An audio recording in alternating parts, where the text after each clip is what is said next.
Okay, going from the apocalyptic to something on an individual level is possibly even worse.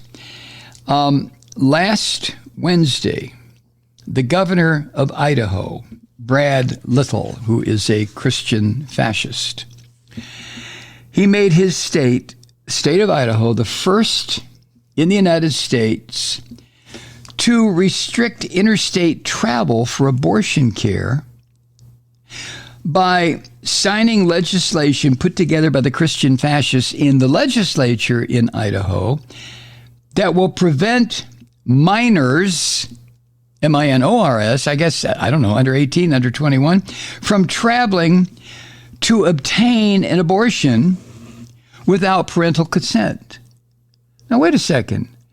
How does a governor of a state tell the residents of the state, you may not travel outside the state of Idaho if you are going for abortion services? Okay, look, this will never withstand a court challenge, but this is the mindset of these Christian fascists. Look what they're doing. And in signing that bill into law, this Christian fascist governor created a new crime called abortion trafficking. And the penalty? Well, it's a minimum 2-year prison sentence and a maximum 5-year prison sentence for anyone found guilty of committing it.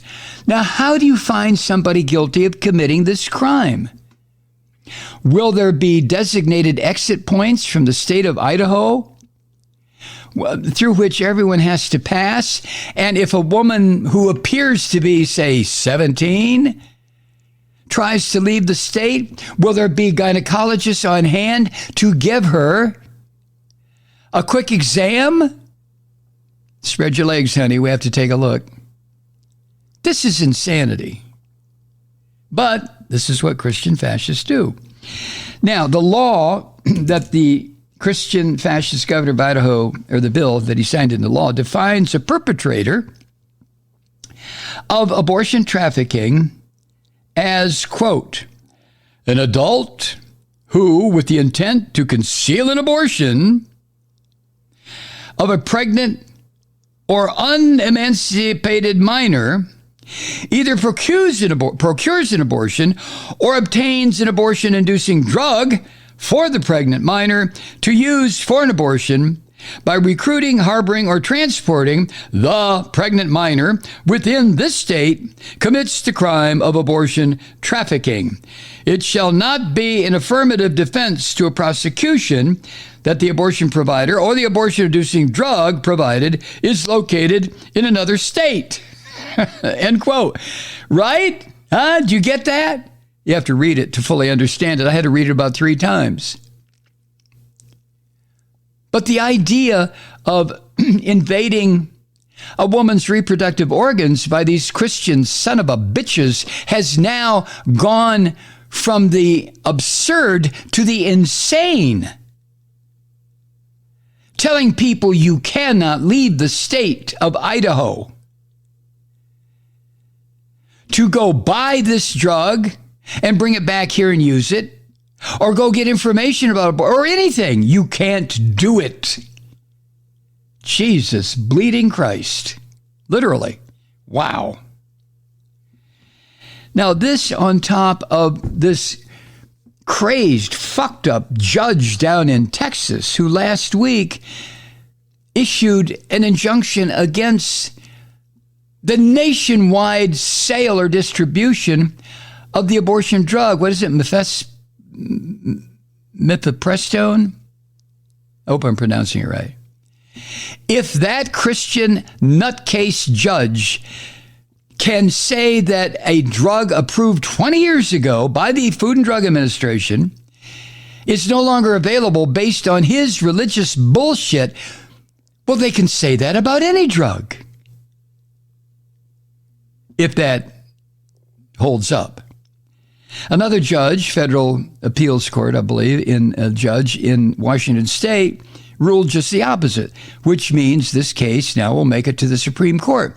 And you know what's going to happen to the Supreme Court, don't you? Of course you do.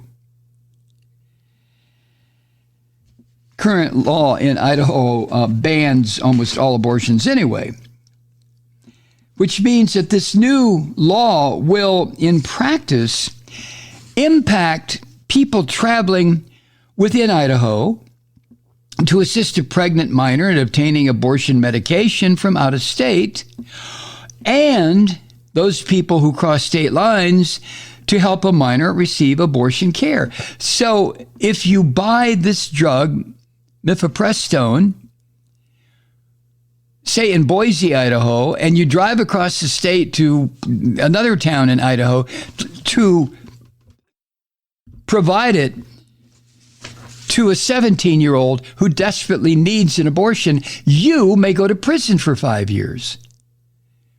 And if you go into Washington State, across the state line, and buy it and bring it back, oh, Jesus, are you going to go to prison for 5 years?